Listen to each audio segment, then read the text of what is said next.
Assalamualaikum warahmatullahi wabarakatuh. Alhamdulillahirabbil alamin. Alladzi arsala rasulahu rahmatan lil alamin wa anzala kitabahu hudan lil muttaqin. Asyhadu an la ilaha illallah ilahul awwalin wal akhirin wa asyhadu anna Muhammadan abduhu wa rasuluh khatimul anbiya'i wal mursalin. Hadirin pemirsa majelis ilmu yang dirahmati oleh Allah Subhanahu wa taala, alhamdulillah kita bersyukur kepada Allah Subhanahu wa taala yang telah memberikan kesempatan kepada kita bersama untuk hadir di majelis ini, untuk mengikuti kajian majelis ini. Mudah-mudahan kita bersama disehatkan oleh Allah Subhanahu wa taala, dianugerahi keberkahan oleh Allah Subhanahu wa taala.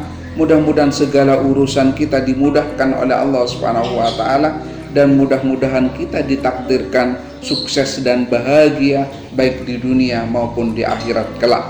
Hadirin yang dirahmati oleh Allah Subhanahu wa taala, yang akan dibahas pagi ini adalah keseimbangan antara dunia dan akhirat.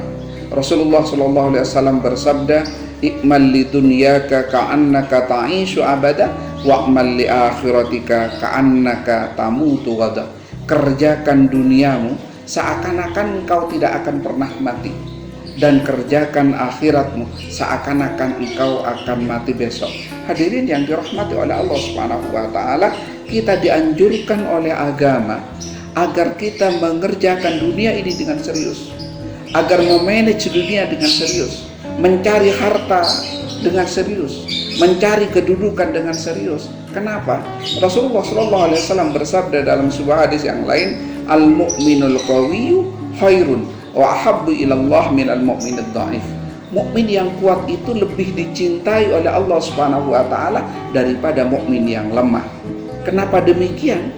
Sebab kalau mukmin yang kuat, kalau kita kuat, harta kita banyak, maka orang miskin mudah kita bantu, masjid yang rusak mudah kita bantu, fasilitas panti asuhan mudah kita bantu, orang-orang membutuhkan sesuatu mudah kita bantu. Kenapa? Karena kita memiliki harta yang melimpah dan bisa membantu mengentaskan orang-orang yang tidak berdaya.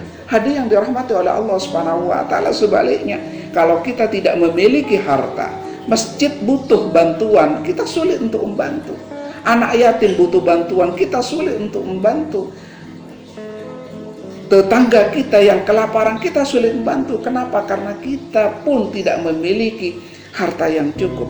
Oleh karena itu, hadir yang dirahmati oleh Allah Subhanahu wa taala, orang Islam harus kaya, orang Islam harus empunya, orang Islam harus memiliki kedudukan yang tinggi, orang Islam harus memiliki status sosial yang tinggi. Sebab kalau kita memiliki kedudukan yang tinggi, misalnya kita jadi gubernur, maka kita bisa membuat policy, kebijakan untuk kesejahteraan umat manusia. Kalau kita jadi bupati, maka kita bisa membuat sebuah policy untuk memakmurkan masjid, untuk menghidupkan majelis-majelis taklim. Tapi ketika kita tidak memiliki kedudukan, kita akan kesulitan. Hadirin yang dirahmati oleh Allah Subhanahu wa taala. Akan tetapi kata Rasulullah, wa'mal li akhiratika ka'annaka tamutu ghada. Kerjakan akhiratmu seakan-akan kau akan mati besok. Apa artinya? Jangan pernah ditunda. Dunia kita kejar dengan serius, kita manage dengan serius, tapi jangan pernah menunda kegiatan-kegiatan atau amalia ukhrawiyah kita. Siapa tahu besok kita tidak sempat melihat matahari. Kalau kita ingin bersedekah, sedekah sekarang saja. Kalau kita ingin berdharma, berbuat baik, kerjakan sekarang ini. Takut-takut 1 jam berikutnya Allah sudah mengambil kita dan kita tidak punya kesempatan untuk memberikan sesuatu kepada orang lain. Seimbang. Allah Subhanahu wa taala berfirman dalam Al-Qur'an, "Wabtaghi fima ataqallahu ad-daral akhirata wa la tansa nasibaka minad dunya." Wabtaghi fima ataqallahu ad-daral akhirata wa la tansa nasibaka minad dunya. Kita disuruh mengejar kehidupan kebahagiaan di akhirat, rumah di akhirat, kebahagiaan di akhirat. Wala tansa nasibaka minad dunya, tapi jangan lupa nasibmu harus diperbaiki di dunia. Hadirin yang dirahmati oleh Allah Subhanahu wa taala, ada balansi, ada keseimbangan. Hadirin yang dirahmati oleh Allah Subhanahu wa taala, tapi tiba-tiba Rasulullah suatu ketika bersabda, sayati zamanun, nanti akan datang suatu zaman ala ummati, bagi umatku, kata Rasulullah. Zaman apa itu? Zaman di mana umatku, kata Rasulullah, yuhibbuna khamsan, mencintai 5 perkara, wa yansawna khamsan, dan mereka melupakan 5 perkara. Apa 5 perkara yang dicintai oleh umat Rasulullah SAW, dan apa 5 perkara yang dilupakan oleh umat Rasulullah SAW? Yang pertama, kata Rasulullah, yuhibbunad dunya wa yansawnal uqbah. Suatu saat umatku, kata Rasulullah, mencintai dunia tapi akan melupakan akhirat. Ini ditakuti oleh Rasulullah. Sebuah zaman di mana umat Rasulullah mencintai dunia tapi melupakan akhirat. Hadirin yang dirahmati oleh Allah Subhanahu wa taala, tidak sedikit orang yang memiliki kedudukan, kehidupan dunia, kenyamanan di dunia, kebahagiaan di dunia, tapi melupakan kebahagiaan di akhirat. Mereka foya-foya, lupa untuk mengejar akhiratnya. Mereka ke diskotik tapi lupa ke masjid. Mereka makan makanan yang enak, lupa bersedekah. Mereka enak-enak untuk membahagiakan diri sendiri, lupa dekat dengan Allah Subhanahu wa taala. Ini yang dimaksud oleh Rasulullah, yuhibbunad dunya wa yansawna uqbah. Mereka mencintai dunia tetapi mereka melupakan akhirat. Dari pagi sampai sore mereka kerja, sehingga kedudukannya, apa yang dia lakukan di dunia seakan-akan sudah hebat. Dia memiliki kedudukan yang tinggi, gaji yang besar, tapi mereka lupa sholat. Mereka asik dengan karya-karya dunianya, tapi mereka melupakan sholat kepada Allah Subhanahu wa taala. Hadirin yang dirahmati oleh Allah Subhanahu wa taala, ini yang dikhawatirkan oleh Allah Subhanahu wa taala, oleh Rasulullah sallallahu alaihi wasallam. Yang kedua, yuhibbunad dura. Mereka mencintai keluarga, wa yansawnal kubra, tetapi mereka melupakan kubur. Yuhibbunad dura, mereka mencintai rumah yang megah, wa yansawnal kubura, akan tetapi mereka lupa kepada kebahagiaan di kuburan.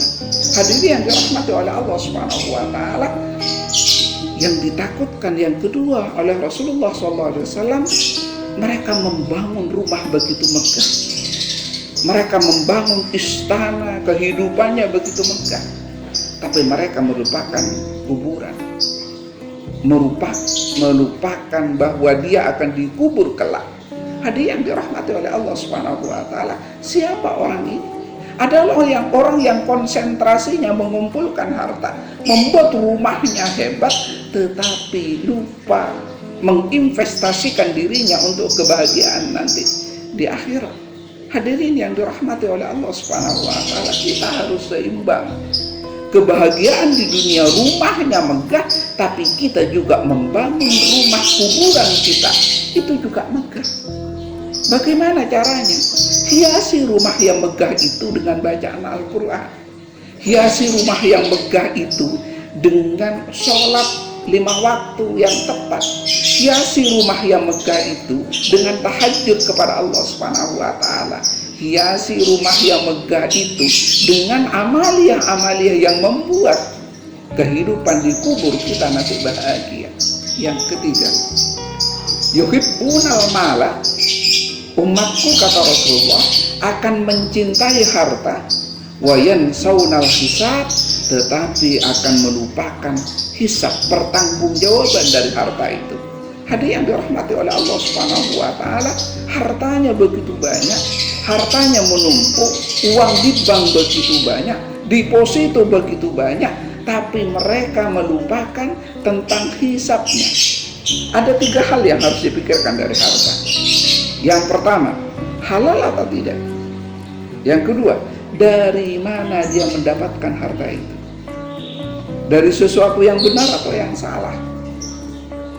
Hadirin dirahmati oleh Allah Subhanahu wa taala, kalau sudah ditentukan bahwa ini dari sesuatu yang benar, maka yang ketiga adalah untuk apa dia investasikan? Diinvestasikan untuk apa harta yang ada di dalam diri kita? Hadirin yang dirahmati oleh Allah Subhanahu wa taala,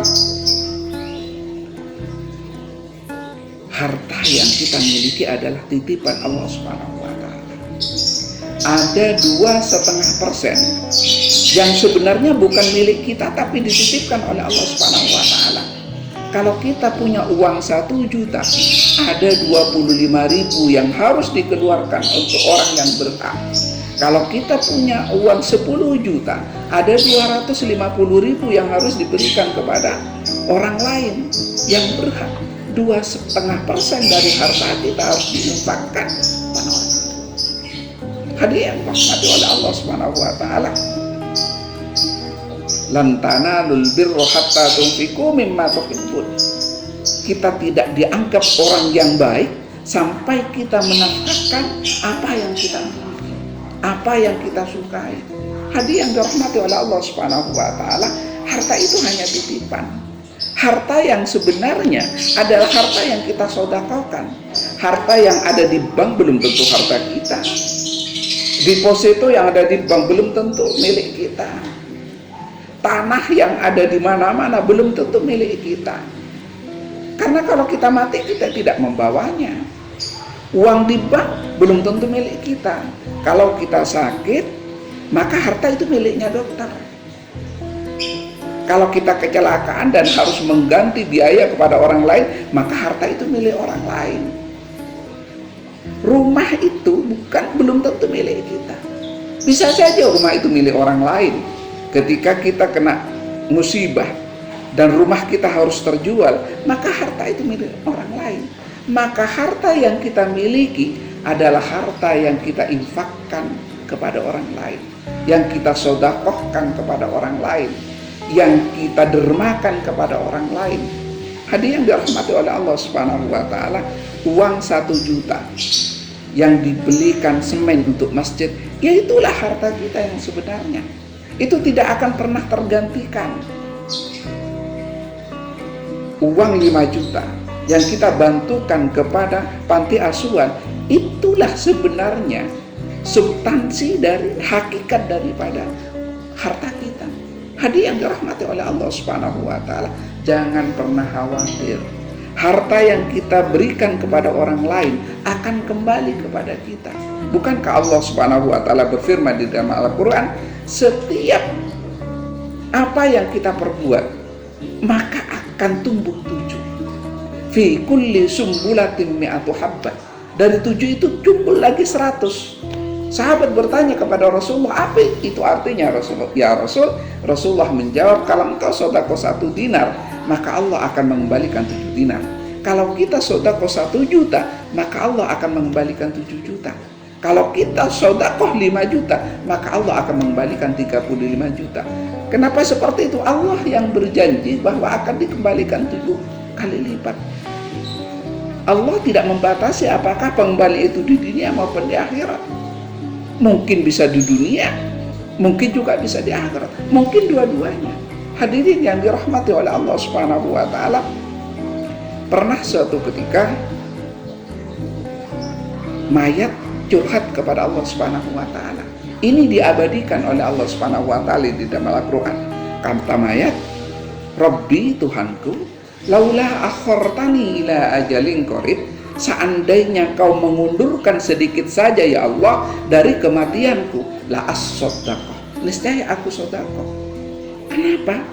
Karena ternyata sodakohnya itulah yang membuat mereka di kuburan bahagia, yang membuat mereka di akhirat bahagia, yang membuat mereka di akhirat nanti akan mendapatkan pahala yang walaupun dia meninggal dunia. Mungkin nanti mayat tiba-tiba tanya kepada malaikat, malaikat, kenapa saya punya pahala sholat? Kenapa punya pahala ngaji? Kenapa saya punya pahala majelis taklim? Kenapa saya punya pahala tahajud, baca Al-Quran dan lain sebagainya? Padahal saat itu saya sudah meninggal dunia, malaikat. Mungkin malaikat menjawab, iya, engkau sudah meninggal dunia. Bahkan 20 tahun yang lalu kau sudah meninggal dunia. Yang pahalamu tetap datang itu. Kenapa bisa terjadi, kata malaikat? Karena Al-Quran yang kau berikan di masjid dibaca orang. Masjid yang kau bangun ditempati orang tahajud. Panti asuhan yang kau bangun ditempati anak-anak yang ngaji. Lampu yang kau dermakan di masjid dipakai orang yang membaca Al-Quran. Maka pahalanya tetap mengalir kepada dirimu walaupun kau telah meninggal dunia. Hadirin yang dirahmati oleh Allah Subhanahu wa taala, yang keempat, yuhibbunal iyal, mencintai keluarga, wa yansawnal qura, tetapi melupakan bidadari yang ada di akhirat. Hadirin yang dirahmati oleh Allah Subhanahu wa taala, mencintai keluarga tetapi melupakan bidadari di akhirat. Hadirin yang dirahmati oleh Allah Subhanahu wa taala, orang nanti ketika di akhirat maka akan ketemu dengan bidadari-bidadari, akan diberikan kebahagiaan-kebahagiaan. Tetapi kata Rasulullah, akan datang suatu zaman di mana orang-orang itu mencintai keluarganya tapi melupakan kebahagiaan bidadari nanti di akhirat. Siapa orang ini? Adalah orang yang memanjakan istrinya untuk membelikan sesuatu sesuai dengan keinginan istrinya atau anaknya, dengan sesuatu yang tidak perlu, mubadzir, dan lupa untuk memberikan tetangganya padahal tetangganya sangat membutuhkannya. Hadirin yang dirahmati oleh Allah Subhanahu wa taala, ketika kita mau sedekah tetap tiba-tiba istri saya, ya lebih baik dibelikan mobil yang mewah ketimbang diberikan kepada panti asuhan. Orang seperti inilah yang dimaksud oleh Rasulullah, yuhibbunal iyal wa yansawnal qura, lebih mencintai kepada keluarganya daripada mencintai bidadari atau kebahagiaan yang ada di akhirat. Maunya kita menginfakkan sebagian tanah kita kepada masjid, tetapi istri dan anak kita tiba-tiba mengatakan, apakah ayah tidak lebih sayang kepada kita daripada kepada mereka? Sehingga kita tidak jadi memberikan sesuatu kepada panti asuhan, kepada masjid, kepada orang lain yang tidak mempunyai, karena hanya menuruti kebahagiaan keluarga kita, anak dan istri kita. Hadirin yang dirahmati oleh Allah Subhanahu wa taala, mudah-mudahan kita tidak terjebak di mencintai keluarga kita dan melupakan kebahagiaan nanti di akhirat. Yang kelima, yuhibbunan nafsah, mencintai diri sendiri, wa yansawnallah, dan kita merupakan Allah. Suatu zaman nanti akan datang, kata Rasulullah, di mana orang mencintai diri sendiri tetapi melupakan Allah. Apa contohnya? Dia tidak mau sholat karena capek. Dia lupa bahwa kehidupannya diberikan oleh Allah. Mestinya dia rajin sholat kepada Allah, karena Allah lah yang memberikan. Lebih cinta kepada dirinya, tidak ingin dia capek. Dia tidak akan bangun malam. Kenapa?